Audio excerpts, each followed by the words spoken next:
150. Or no, it's 151.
Yeah, no, I'm good.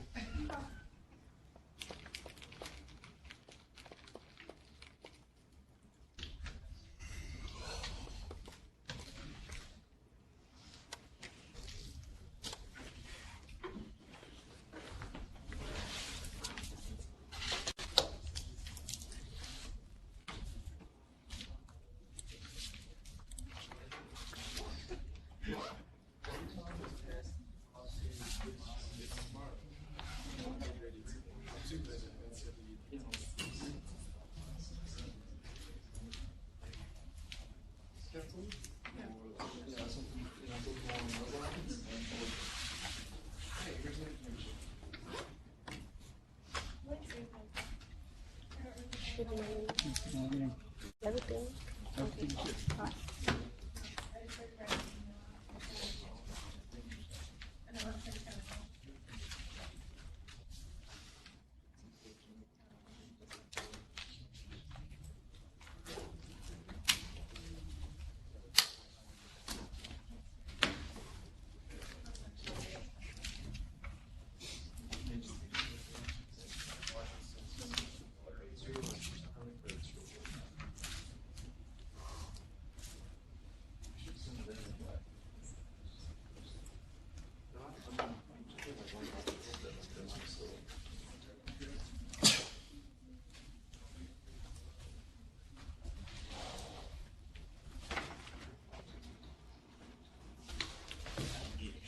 No.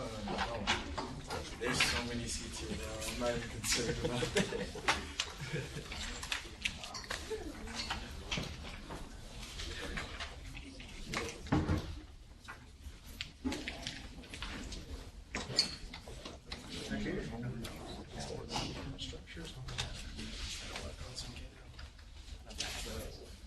I'll see.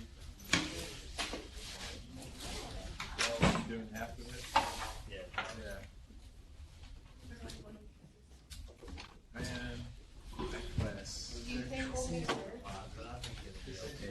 Why are you talking about hot dogs? It will, but I just wish we were actually taught. I don't see where I'm gonna use in that class. Okay. You want to use it unless you do design? Huh? You want to use it unless you do design? Oh, yeah. Yeah, but I'm saying it's like everything. So, good morning, everyone. Yeah. Morning. So, don't have a lot of students. Go into your job and do And, I should give a quiz at the end. quiz. Or you can take the attendance sheet and we can get on. You know, on the syllabus, I don't have any points for attendance, okay? But if I give a quiz, then I subtract points from students. Because on the syllabus, there is some points for the quizzes, okay?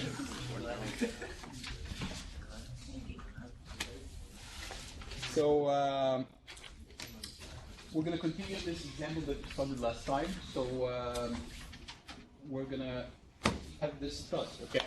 And we want to find the force in member GF using the method of sections, okay? Using the method of section, you take a section that cut through the force or through the member that you would like to find your force, okay? So we took section AA, cuts the truss into two parts, okay? So we studied the right part of the section, okay, over here. This is the right part of section AA. It cuts three forces, FGF, FGD, and FCD. So any member that is cut, you have to show the force in it, okay? You cut this member, so you see the force, internal force in it. So we have those three internal forces, okay? And we have those two external forces, the 2 kilonewtons and the 7 kilonewtons. So to find the force in member GF, we want to eliminate the other two forces, FGD and FCD, the other two unknowns. So how to eliminate them? We take moment at the point where they intersect. They actually intersect at point B, so we take moment about point B. So we have 7, this 7 times 3, and then the 2 cancels, those two forces cancel, and then we have FGF multiplied by its distance. It's an inclined force, so you need to find the distance perpendicular to that force. Tedious, a little bit tedious. So what we did is we analyzed this force into two components, FGF sine theta and FGF cosine theta. And then FGF sine theta, this vertical component, is going to cancel. Okay, its moment about D is equal to 0. Okay, so we only have FGF cosine theta multiplied by this distance, which is 3. And the summation of those moments are equal to 0, so we find the force in member GF. FGF is negative 7.83. So this negative means it's opposite in sign. It's not tension, it's compression. Okay? So that's FGF. Now we would like to go ahead and find the other requirement in that problem, FGD. So how would we find FGD? How would you find FGD? You take this section, it's the same section, okay? Because the same section, the section AA cuts this force. So we would like to eliminate which force? What else would you like to eliminate? GF. One would say, no, I don't want to eliminate GF. I already know how much is GF, right? Yes, you know how much is GF, but what if on the exam you were not required to find FGF? You just want to find FGD. So what we're going to do now is a general method, okay? You want to find FGD right away, okay? That's one thing. Another thing is, who calculated FGF? You, right? And you might have calculated wrongly, okay? So you don't want to base your calculation for FGD on your calculation of FGF. That might be wrong, okay?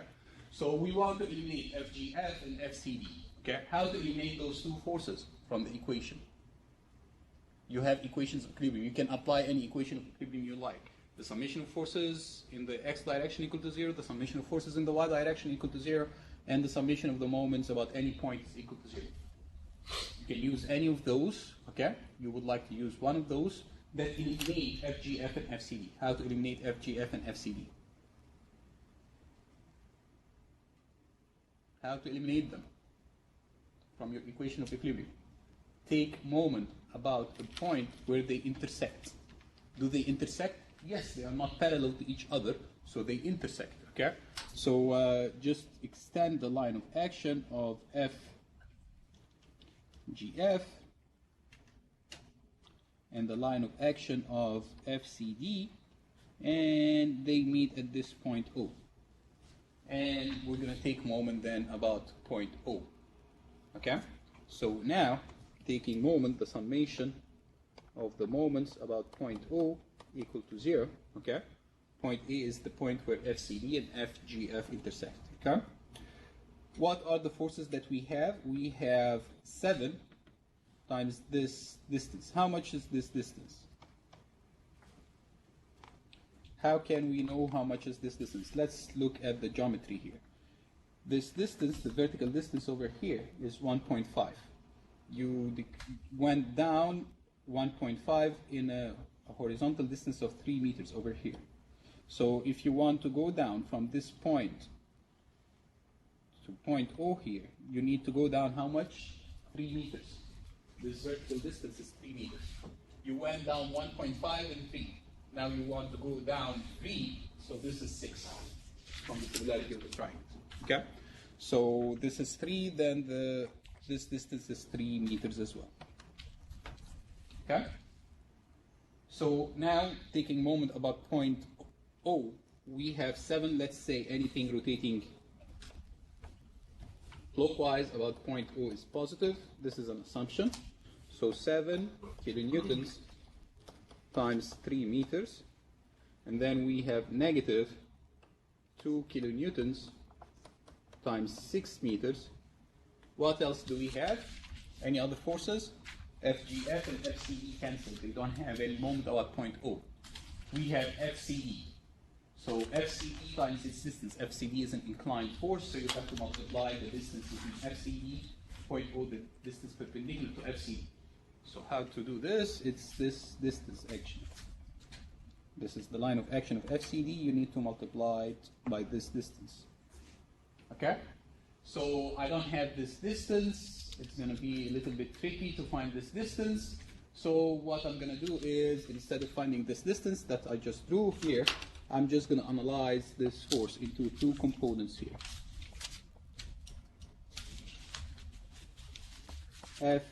FGD cosine, or sine, sorry. If this angle is theta, let's call it theta 2, okay? Because we have another theta here that they are not equal to each other. So sine theta 2, and this force here is FGD cosine theta 2. Okay? How much is theta 2? Theta 2 is this angle over here.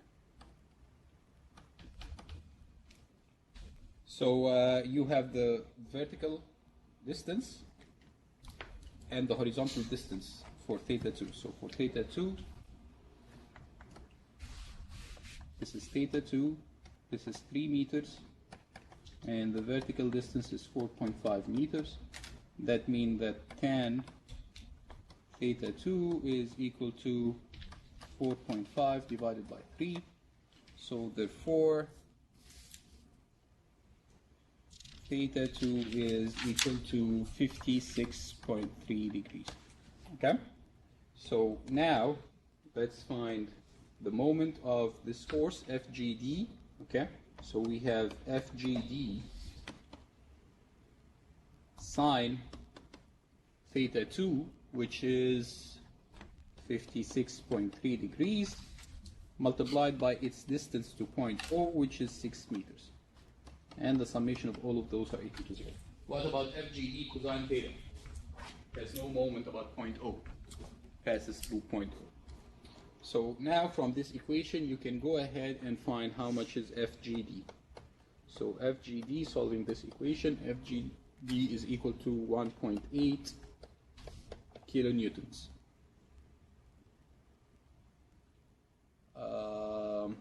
Negative 1.8 kilonewtons. What does the negative mean? Your assumption was wrong.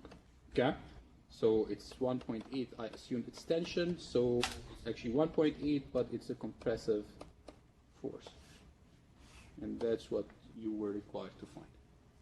Any question in this problem? Okay, let's go ahead and solve another example. So the last truss example that we're going to solve is a specific truss called the K truss. Okay, so this is example 3.7 about K trusses. So in this example, we have a K truss that looks like this.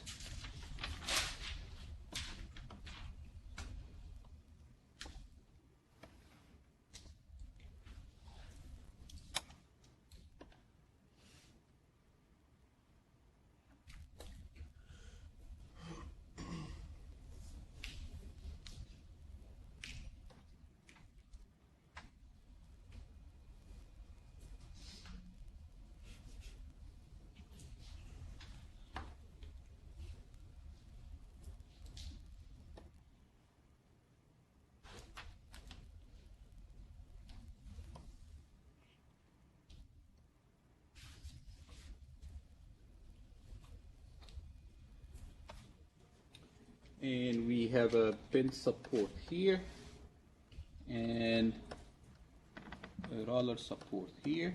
Let's label those joints or nodes A, B, C, D, E, F, G, H, I, J, K, L.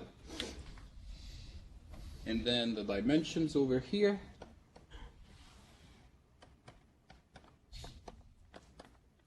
Each of those horizontal distances are equal to 15 feet.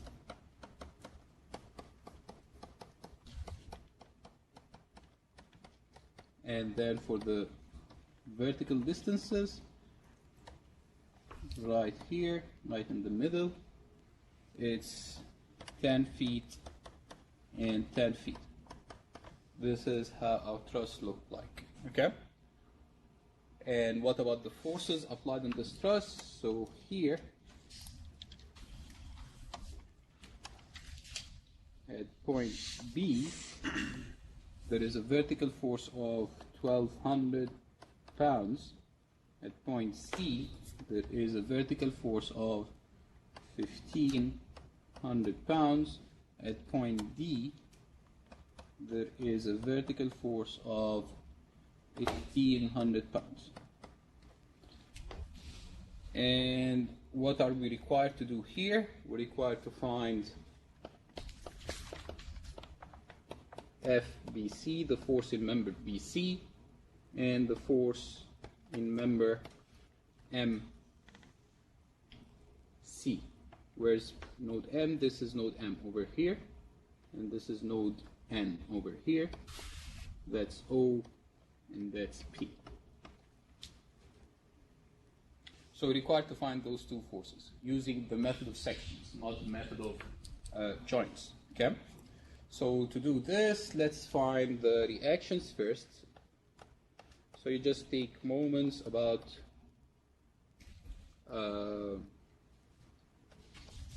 point B. You find how much is AY. So AY is 2,900 pounds. And here, GY is equal to 1,600 pounds. Okay?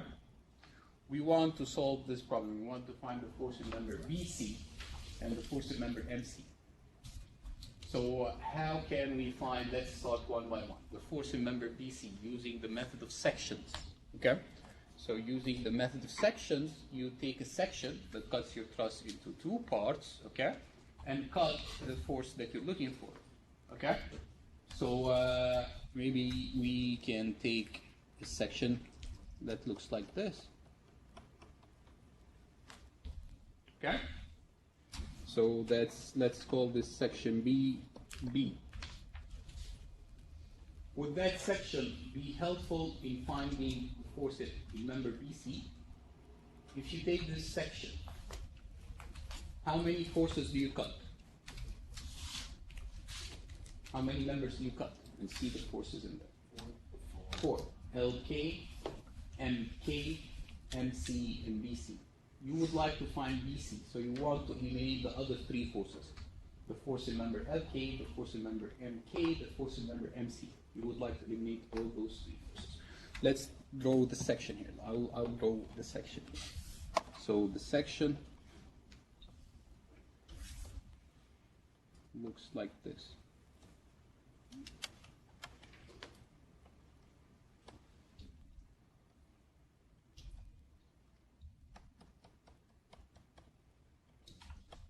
This is section BB.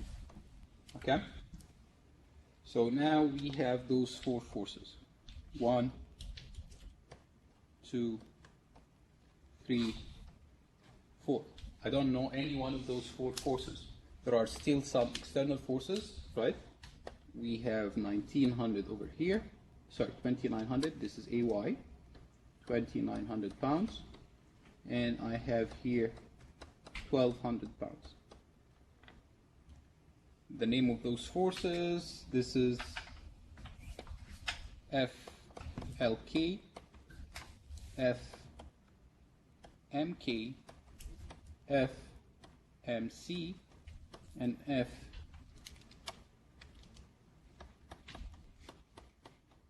FBC. I would like to find FBC. I want to eliminate the other three forces. How can you eliminate them? Take a moment about the point where they intersect. Where's the point where all three forces intersect? FLK, FMK, FMC. Where do they intersect?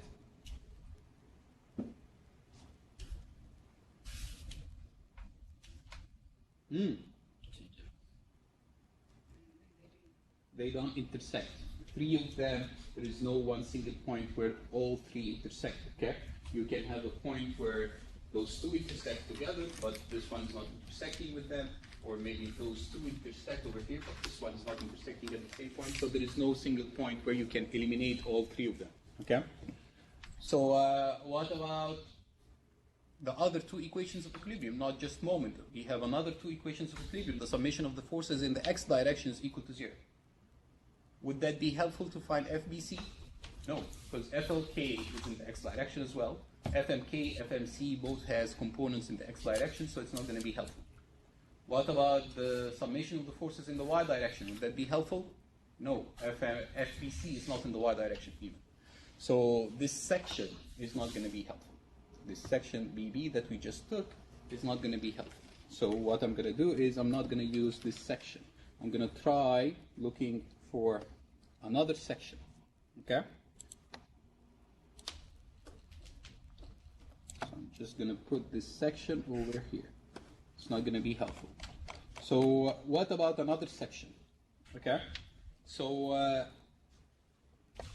very useful section for our case here is a section that looks like this.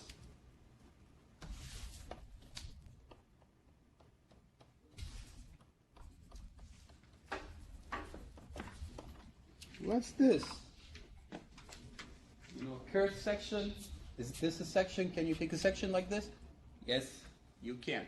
As long as this section cuts your truss into two separate parts, you're free to do whatever section you want. Actually, in the method of joints, we took a section that looked like this, right? So there is no problem to have a rounded section as long as it cuts, you know, the truss into two separate parts. Okay? So for example, you cannot take a section that looks like this and say this is a section. No, this is not a section because it didn't cut all the way through the truss. Okay?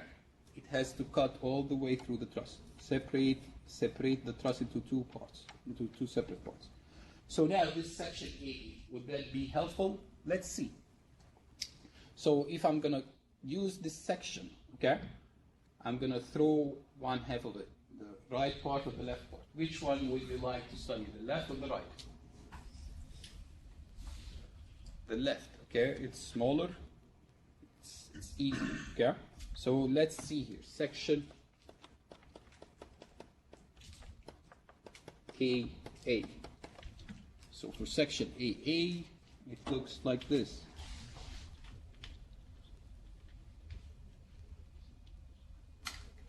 I cut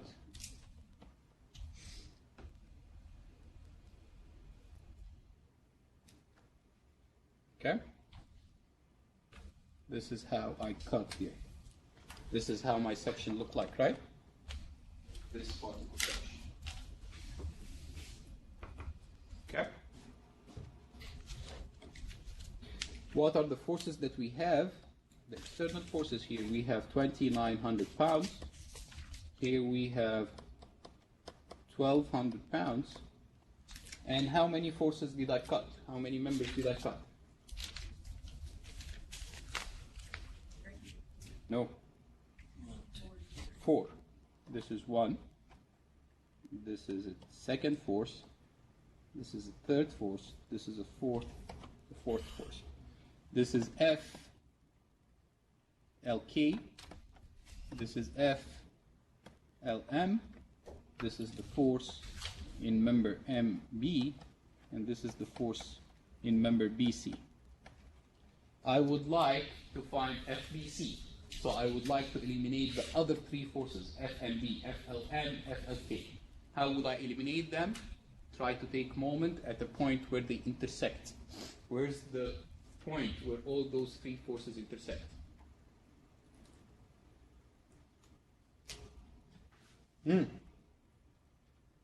Where's that point? I want to eliminate those 3 forces. This one, this one, this one.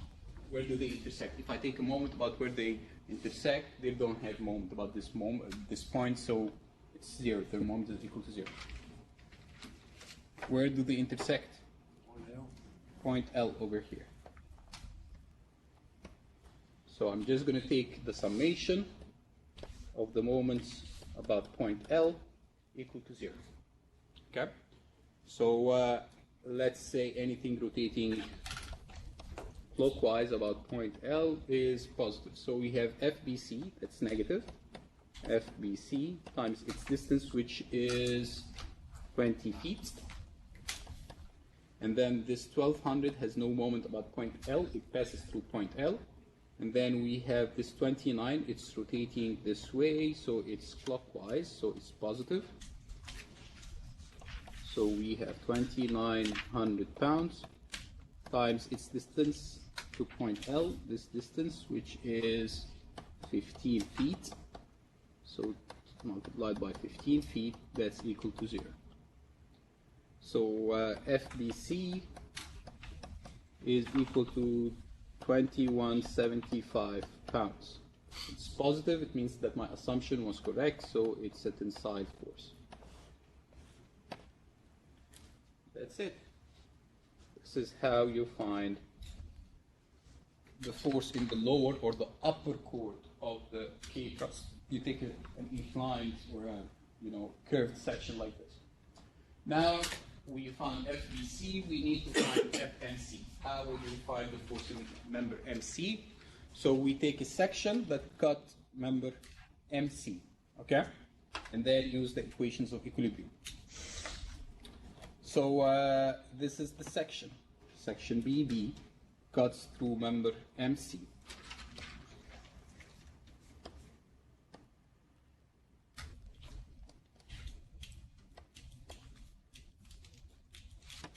Okay, so to find the force FMC, we're going to use section BB that we just tried to use to find FBC and was not useful. So now I cut through those 4 forces. I want to find FMC. So I would like to eliminate the other 3 forces, FLK, FMK, FBC. Is there a point where all 3 of them meet? No, there is no point where all 3 forces meet. So just forget about the summation of the moments, okay? About the point equal to 0, okay? So what about the other 2 equations of equilibrium? The summation of the forces in the x direction. The summation of the forces in the x direction, all 4 forces have component in the x direction, so this is not going to be helpful. So what about the summation of the forces in the y direction? FMK has a component in the y direction, and FMK. So FMC and FMK both have components in the y direction. Would that be helpful? No, because you don't know how much is FMK. So do you have anything else that you can consider? No. Is there any other section that would be helpful and would allow us to find FMC right away directly? No, there isn't. Okay? So I'm just going to use the equation that we just mentioned right now. The summation of the forces in the y direction equal to 0. And let's assume that anything going upward is positive. So what do we have here? The forces in the y direction. We have 2,900 pounds. We have 1,200 pounds. And we have those two forces, FMK and FMC, both have a vertical component. So what I'm going to do here, I'm just going to analyze each one of those into two components.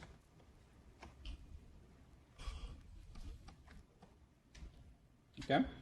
So this angle over here is theta, and this angle over here is the same angle, theta. Okay? So we have here FMK cosine theta, FMK sine theta, FMC cosine theta, FMC sine theta. Okay? So for this angle theta, this is the angle theta, the horizontal direction, the horizontal distance is 15 feet. The vertical distance is 10 feet. Okay? So that means that theta is equal to 10 minus 1, 10 divided by 15. So that's, this angle theta is 33.69 degrees. Okay? So now, let's write those components. We have FMK, so here FMK sine theta, which is 33.69, minus FMC sine theta, which is 33.69, and the summation of all those forces are equal to 0. So that means the following. That means that here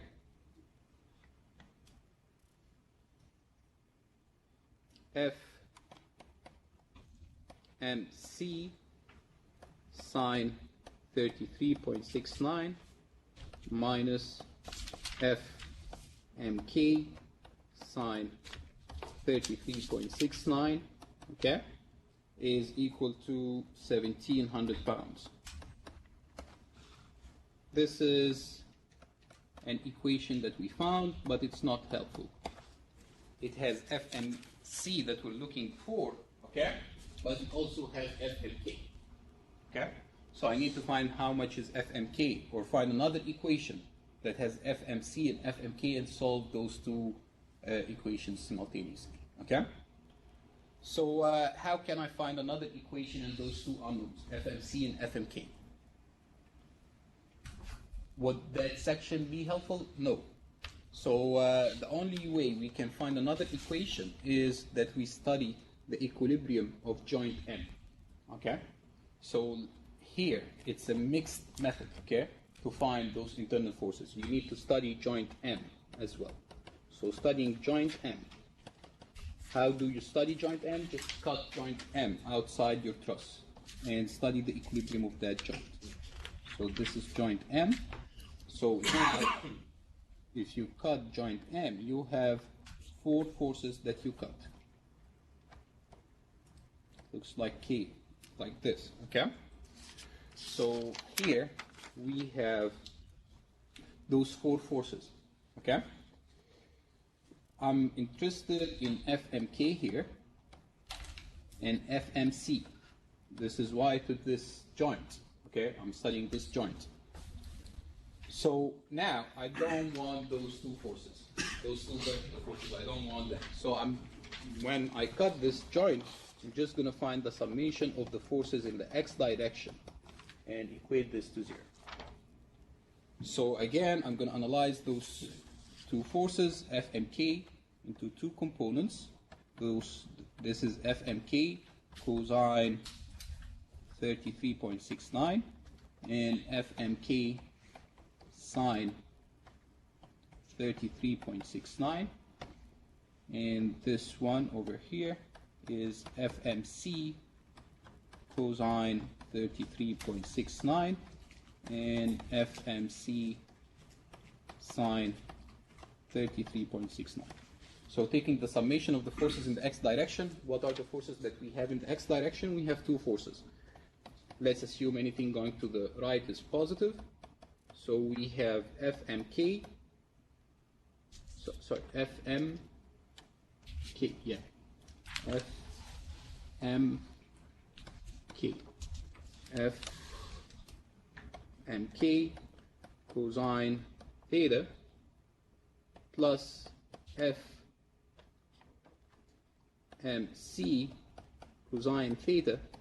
This should be equal to 0. It's the same angle here, okay? We're lucky to have the same angle. That means that FMK is equal to negative FMC. This is another equation that we have, okay? So what I'm going to do now is use this equation substituted in equation 1, okay? So substitute into equation 1 and then solve it. So we're going to have FMC equal to negative 1532 pounds. What does negative mean? Sorry, FMC is positive. It's going to be positive 1532, okay? So that means that FMC is this, it's tensile force. What about FMK? FMK is just the same force from this equation, from equation 2. It's the same, but it's negative, okay? That means it's 1532 pounds, but it's a compressive force. That's FMK. Okay? Any question? Is there any other way to find the forces in those inclined members in a K truss using the method of sections? No, that's the only way. You have to take a section through this K, okay, and write the equation for the summation of the forces in the y direction, and then study the equilibrium of the joints where they meet together and find the summation of the forces in the x direction, solve the two equations together to find the force in either leg here of those K truss. Any question?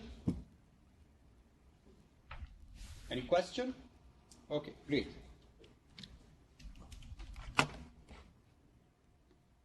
So this procedure, unfortunately, there is no other alternative method, okay?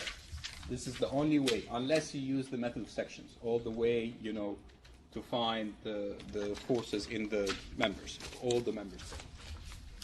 Now, let's move to our next topic, the influence lines, okay? So for the influence lines, what's an influence line? So in this chapter, we're gonna draw those are just a set of drawings, okay, called influence lines. We're just gonna draw them for different functions. So what is that drawing that we want to draw, and why is it so important, and how to use it to find important things? So an influence line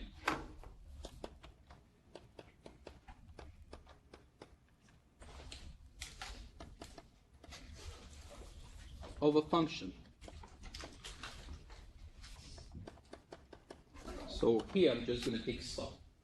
An influence line of a function. There is nothing called influence line and full stop. No. An influence line, when I say an influence line, it has to be an influence line of something. Okay? I have influence line of MA. I will ask you to draw influence line of MA, influence line of MC, influence line of AY, influence line of BY. Okay? I have to ask you to draw the influence line of something, not just draw the influence line and that's it. Okay? So an influence line of a function, okay, is a figure that gives the value of that function when a unit vertical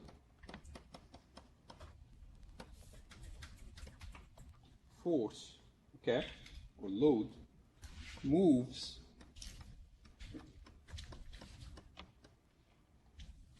along a given structure. This structure can be a beam, frame,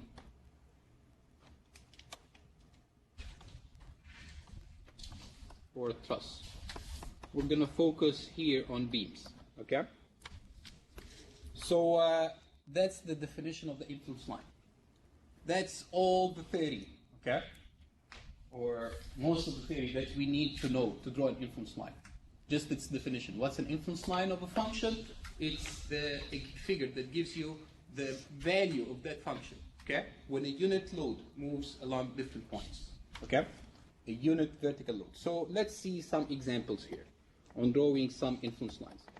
So here I'm going to solve examples 6.1 and 6.3 and 6.5 all together, okay? I'm going to draw them, one by one. In those examples, we have the structure. You have to be given a structure. So we have a simple beam, okay? I'm having here the distances, okay, to be, symbolic distances. So the length of this beam is L, and we have some point C here at the distance A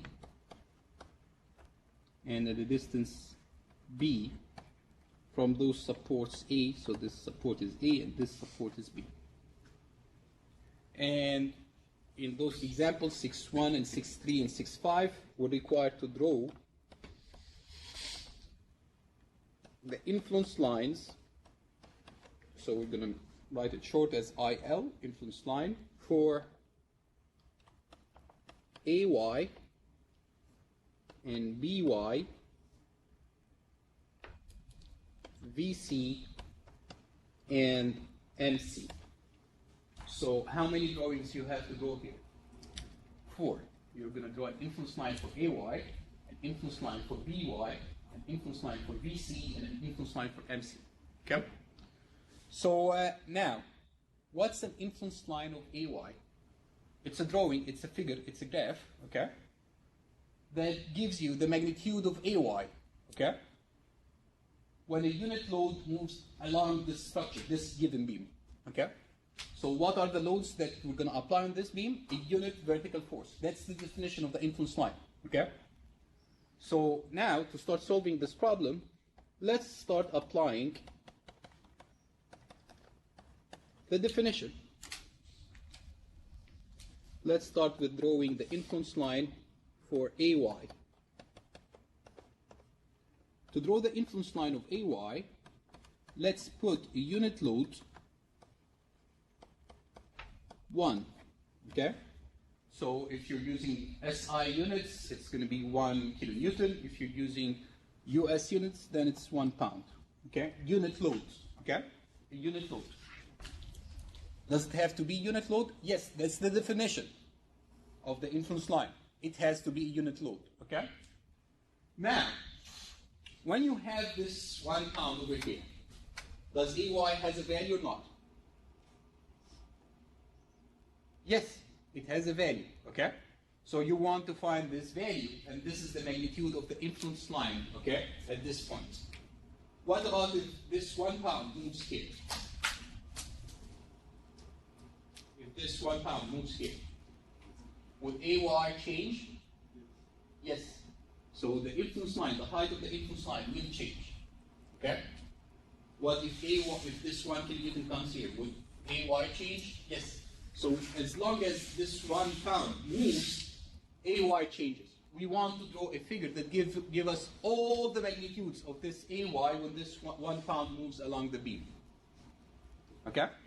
This is the influence line of AY. Okay? So if we have this 1 pound, okay, let's put it at some arbitrary distance here, x from point A. If you want to find AY, how would you find AY?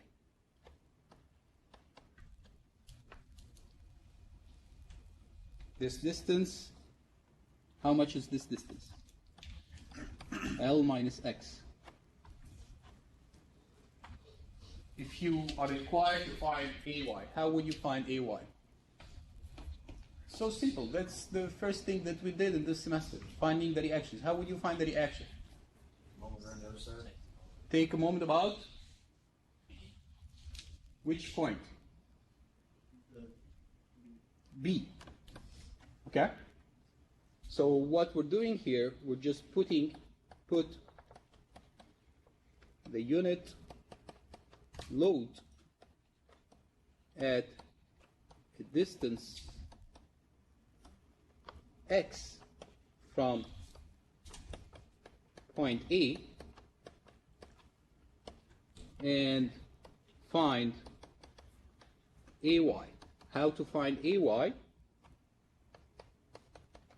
To find AY, take a moment about point B. So let's take a moment about point B. We have AY multiplied by its distance, which is L, minus the 1 pound multiplied by its distance to point B, which is how much? What's the distance from the 1 pound to point B? L minus X. How much? L minus X. Any other forces? No. That's equal to 0. So how much is AY? AY is L minus X divided by L. So it's actually 1 minus X over L. That is the equation that gives us the magnitude of AY when a unit load moves along the structure. When this unit force, 1 pound, is at any distance x. Okay? What's this? That's the influence line. This is the equation for the influence line of AY. That's the definition of the influence line. The influence line of AY, of a function, AY here, gives us the value of that function, the value of AY, when a unit vertical load moves along that given structure. Okay? So here, the influence line, the drawing for the influence line of AY is just 1 minus X over L. So let's draw this. This is the influence line of AY. It says that AY, when the unit load moves, it's 1 minus X over L. Okay? So at point A here, how much is X? How much is X? 0. So how much is AY in this case? 1. And then 1. 1 pound. Okay? And then when the 1 pound moves, what will happen to AY? It will decrease. Okay? Will it decrease? How will it decrease? Is it like a curve or straight line? AY changes linearly with the distance x. Okay? So it's a linear change. Okay? So I have a line. So would that line be like this, or like this, or like this? Let's just find another point. Okay? At point B. At point B, how much is x? L. So we have 1 minus L over L. So 1 minus 1, it's 0. So actually we know that here it's 0. And then let's draw a line just in between those two things. What's this? It's the influence line of AY. What does those coordinates, each coordinate here means? What does this coordinate mean? It means that when the unit load is over here, AY is 1. What does this coordinate mean? It means that when a unit load is here, AY is this height. What does this height mean? It means that when the unit load is over here, AY is just this height. When the unit load is at B, AY is 0. The support at B is just going to support the implied load. Okay? So just hatch it and positive. That's the influence line of AY. It's that simple, okay? So let's move ahead, okay, and find the influence line of the next function. You are required to find the influence line of BY, okay? So how would we find the influence line of BY? To find the influence line of BY, we have this beam.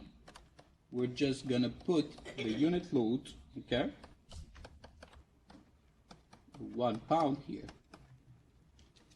1 pound at the distance x here from point A, and find how much is BY.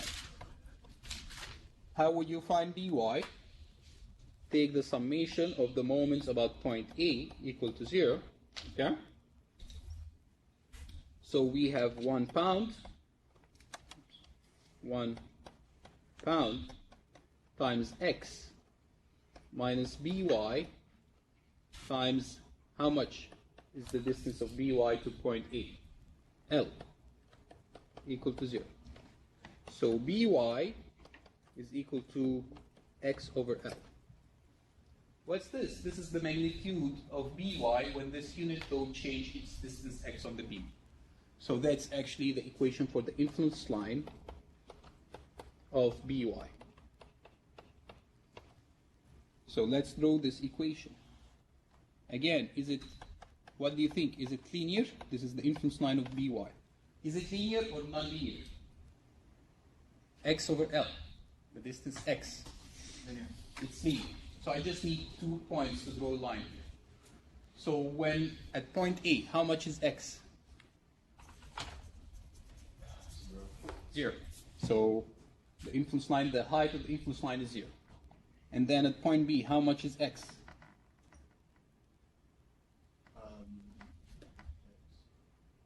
At point B, how much is x?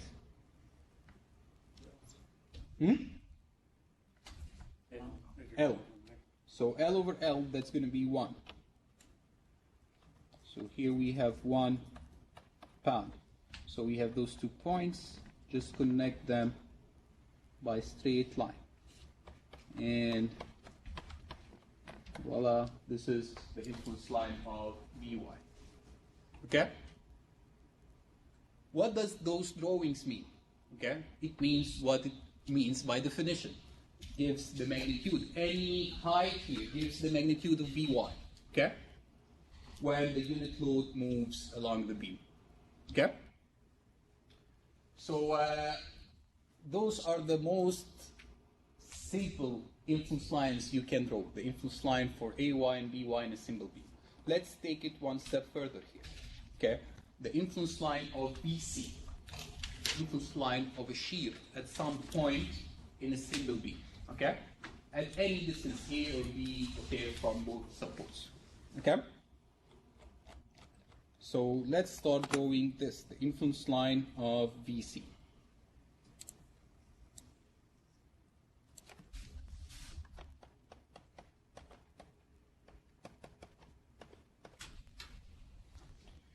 If we're required to find the influence line of VC, the influence line of VC, it's the drawing that gives us the magnitude of VC when a unit load just move across the beam. Okay? So we have this beam.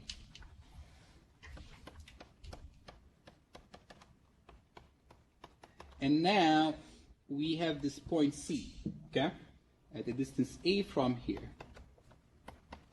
And the distance B from here. The entire length of the beam is L. Let's put the unit load, okay, at any point and find how much is VC, okay? So I'm just going to put the unit load, okay, here. Just 1 pound at any distance. So I'm just going to call this distance X. Okay? And find VC. You have a beam with this load, and you're required to find VC. How would you find VC? Cut it in 2 sections. Cut it. There, see. Cut the beam at point C and just study the equilibrium, find VC, right? So here, we're going to put the 1 pound at a distance x from point A. And then this is that. Then we're going to cut or take a section. Then take a section at point C. If we take a section at point C, it's going to break my beam into 2 parts: the right part of the section, the left part of the section. Which one is easier to study? Which one has less forces? The right has less forces. In the right part, you only have By. On the left part, you have Ay and 1 pound. Okay? So I'm just going to take a section here. So here, this is the section at point C. Here we have By, and that's it. Okay? How much is this distance? It has nothing to do with the distance x. Okay? X is from this direction. Okay? So now, when you cut this beam like this, okay, you're going to have the shear force BC, MC, and NC, the 3 forces. How much is VC? How can you find VC? The summation of the forces in the y direction is equal to 0. So we have VC plus By equal to 0. So that means that VC is equal to negative By. Whatever the value of By is, VC is just going to be negative By. Right? If it's 1, then VC is 1. If it's 0.5, then VC is negative 0.5. Okay? If it's 0.25, if By is 0.25, then VC is negative 0.25. Okay? What do you think about this equation? So now I will just write this. Means that the influence line of VC is equal to the influence line of By, but with just a negative sign. Okay? Is this equation always valid? No. Why? Because now I had this 1 pound here at a distance x from point A. Okay? It wasn't here in the section, right? In this part, it was in this part actually, right? So I can use this equation as long as the 1 pound is on the left of the section.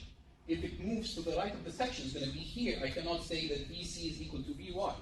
It's going to be VC is going to be equal to 1 minus By, not just the negative By.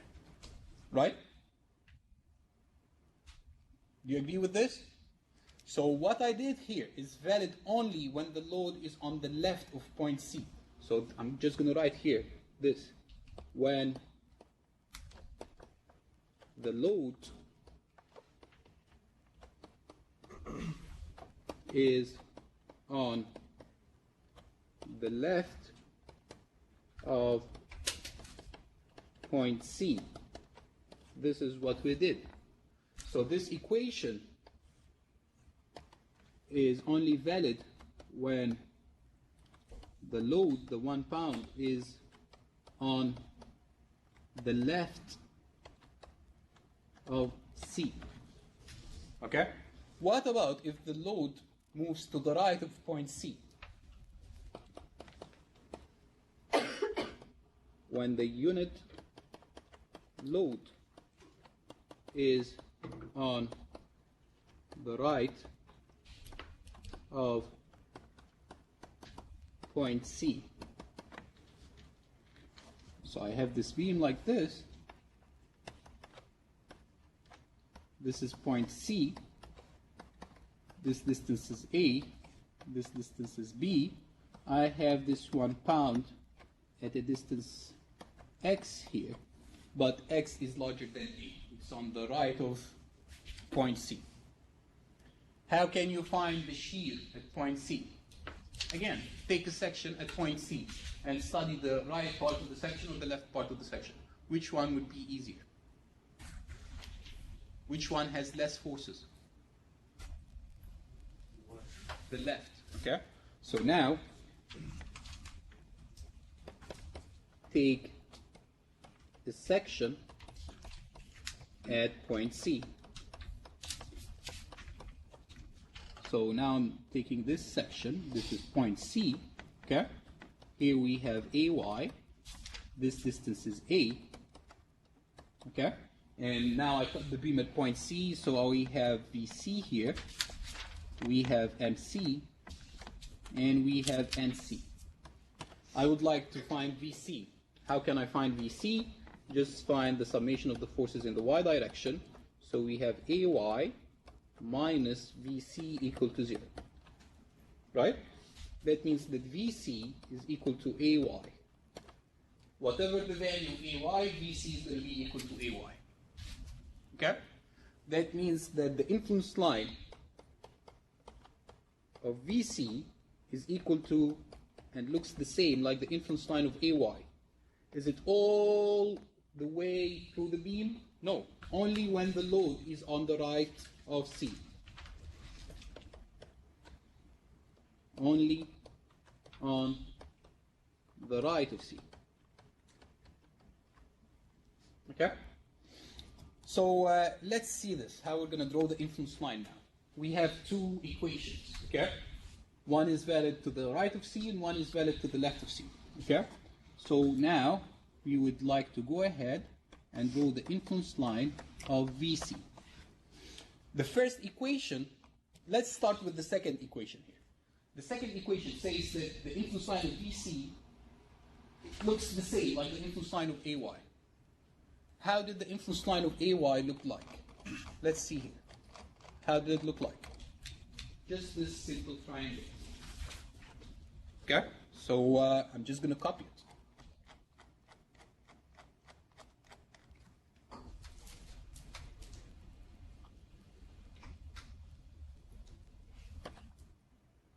Okay? This is the influence line of AY. And then the second equation here, it says that the influence line of the shear looks exactly the same of the influence line of BY, but just with a negative sign. How does the influence line of BY look like? Just this triangle.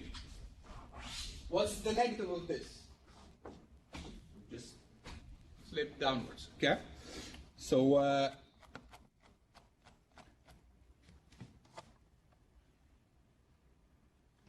this is negative, the influence line of BY. Which curve is the valid one? Which of the two curves is correct? Both are correct, but at a certain part of the beam. The influence line of AY is only valid to the right of point C. Okay? So where's point C? Point C is somewhere over here. So if this is point C, this curve is valid to the right of point C. So this part here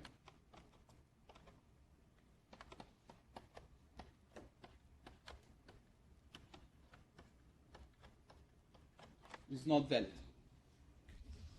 What about when the load is on the left of point C? When the load is on the left of point C, it's the other equation that is valid. It's this line that is valid. That means that this part is not valid.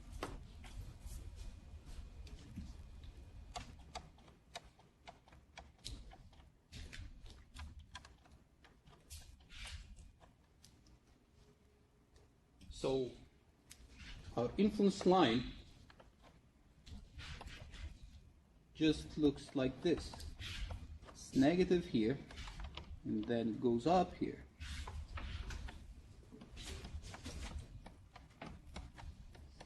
It's positive here. What's this distance? This is A. Okay? This point is point C. This point is point A, B. So this is how the influence line of VC looks like. Okay? What does this influence line mean? By definition, the height in this figure at any point, okay, gives you the magnitude of VC when a unit load is traveling along the beam.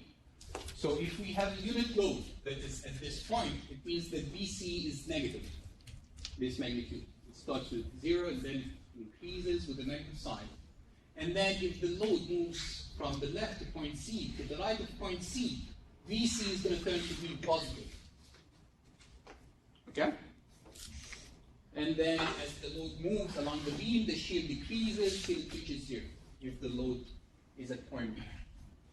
If the load is at point B, why would the shear be 0? Because the load is going to just go to the support right away without producing any internal forces in the beam. Right? So this is how the influence line of VC looks like. How much are those magnitudes, those heights? This is 1, and this is 1 pound, okay? So here, this is going to be A over L, and this height here is going to be B over L. And this total height, A over L plus B over L, is just L over L, so this total height is 1. This total shift is 1 pound. Would it always be like this? Yes. It only changes, the only changes where's point C. So those heights, A over L and B over L, it's just going to depend on how much is, or where is point C. So let's say point C is right in the middle of the beam. How much is A over L? It's going to be 0.5. And then it's going to go up from negative 0.5 to 0.5. Okay? So this is how the influence line, okay, of a shear at a point in a single beam looks like. Okay? So now, let's go ahead and find the next. So this is the influence line of the shear. This is the influence line of Vy, Ay. We were required also to find the influence line of MC. Okay? So how would we find the influence line of MC? By definition, just put a unit load on the beam and move it and find how much is MC at each point, okay? And draw the influence line, okay? So now, let's do this by definition. The influence line of MC. We have the beam like this.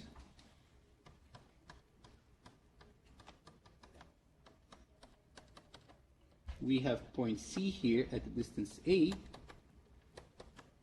and at the distance B from point A and B. We want to find how much is MC. Okay? So what I'm going to do is I'm just going to put a unit load here. 1 pound at the distance X from point A.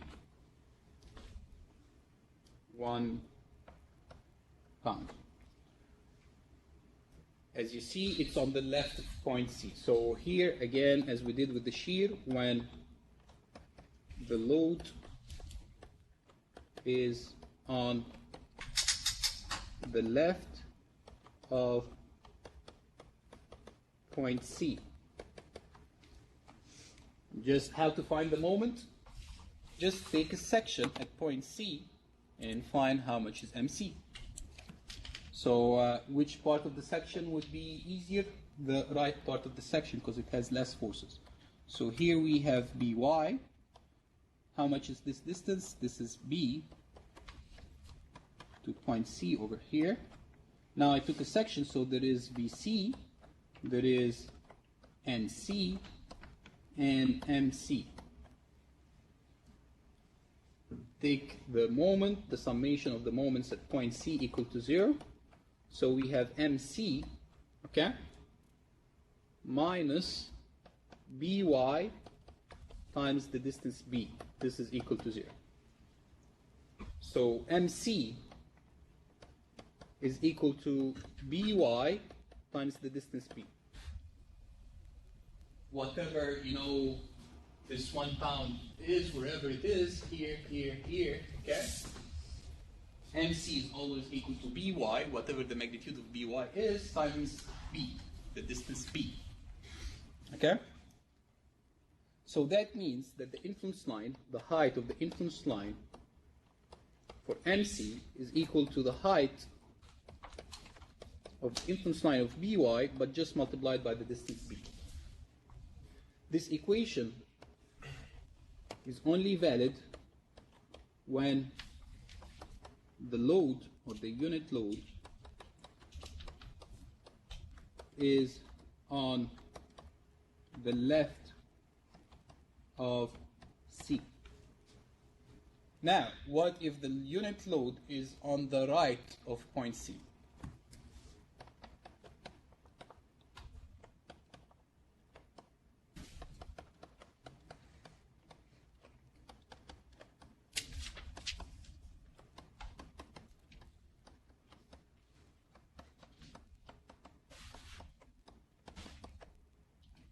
When the unit load is on the right of point C, we want to find MC, so let's draw the beam with that load. We have the beam like this. This is point C, this distance is A, this distance is B, and here we have this 1 pound here at a distance X from point A. Take a section at point C. It's easier to take this left part of the section.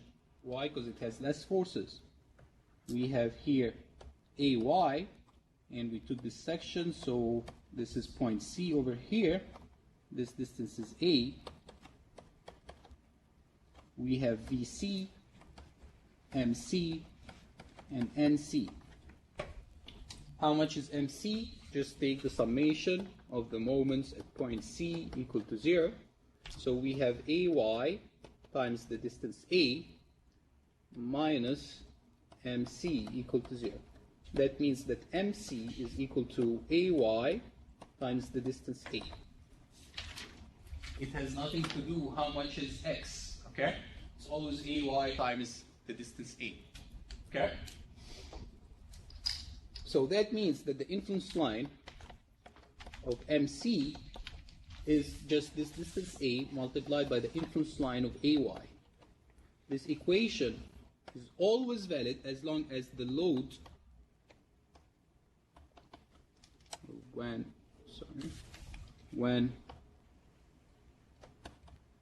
the unit load is on the right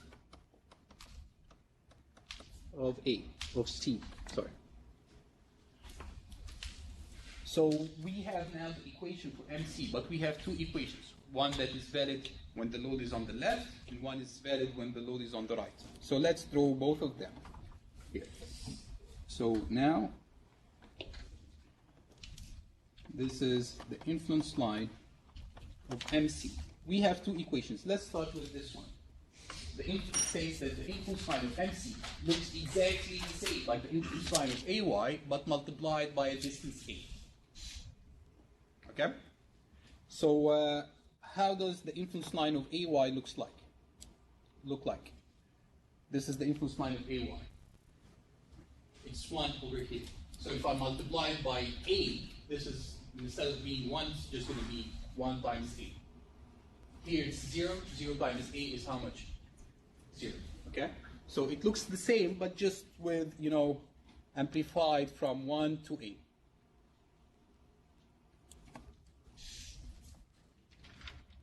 So here this height is how much? It's A. Okay? And this is 0 over here. What's this? This is A multiplied by the influence line of AY.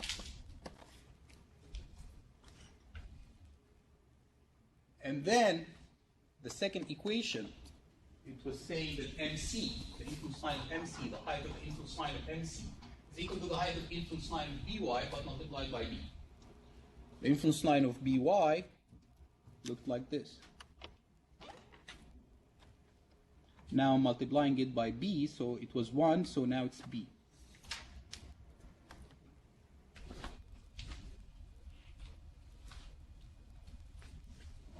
which one is the correct one? Each one is correct in a certain region. So this equation was correct when the load was on the right of point C. Fortunately, and this will always happen, those two lines will intersect at point C. Okay? So actually it's right, this part is correct. And this part is wrong. And then it's equal to the influence line here. This is B times the influence line of By. This one is correct only when the load is on the right of point C. So now this is how the influence line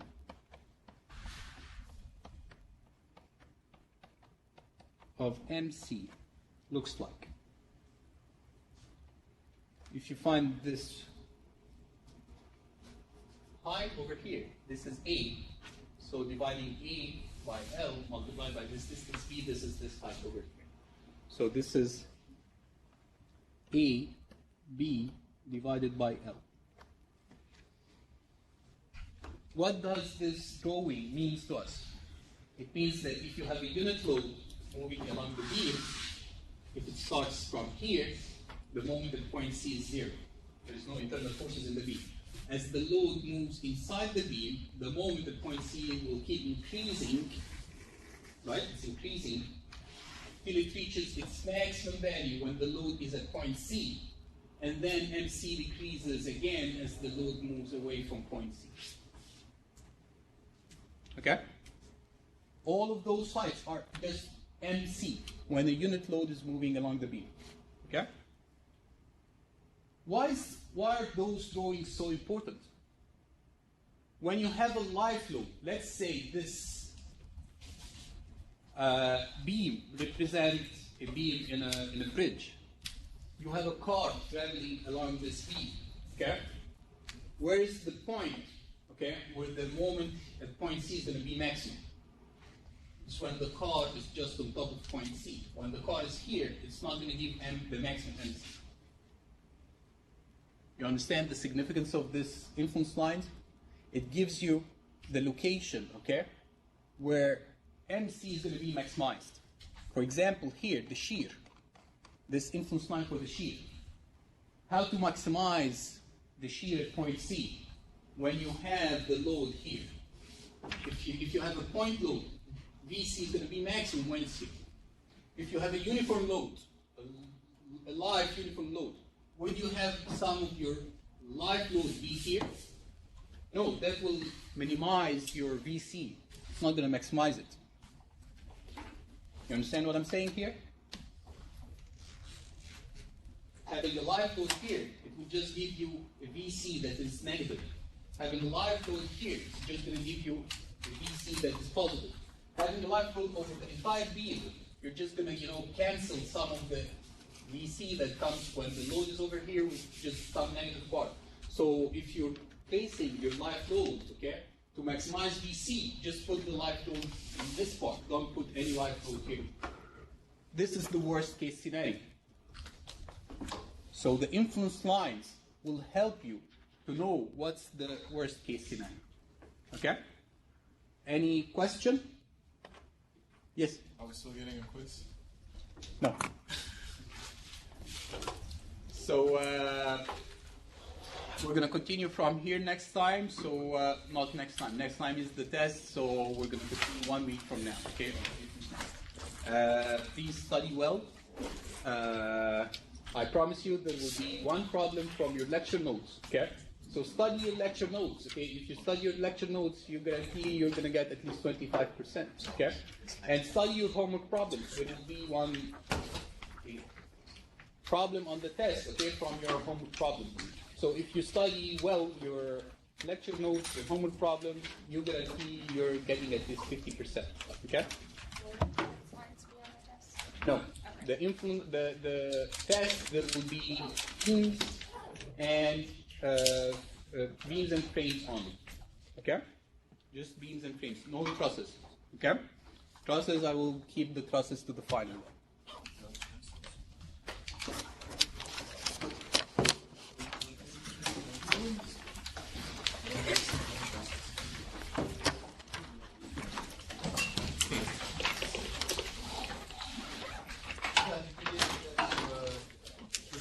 Yeah, I gave you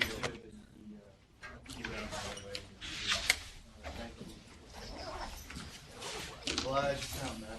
Yeah. I wasn't trying to call you, I wasn't trying to call you a liar, so I was just gonna wait for it to pop up somewhere. Cause I really wasn't sure either.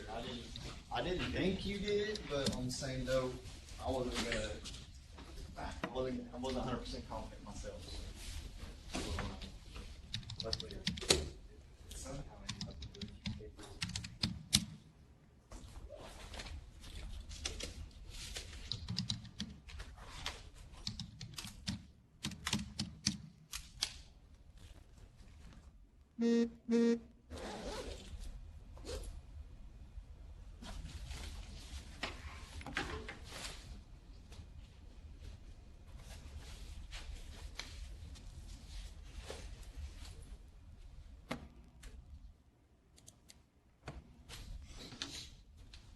Okay, so you said the trusses are for the final? Hmm? You said trusses, you're gonna wait for the final? Okay, yeah, Okay, so trusses and the influence line will be, on the final view okay, with the deflection. okay, yeah, that's right. Good. I guess I'll tell Dylan, since he's not here today, that, Yeah. there's no trusses. Okay. Alright, thank you. Previously, I said there will be one problem on the trusses, right? Yes. Okay. Now no, let's keep the truss on the final. Okay, so it'll probably be like 2 beams and 2 frames? Not sure Well- yet, but yeah, maybe there will be 3 problems. I'll look into it. Okay, alright, thank you. Uh-huh.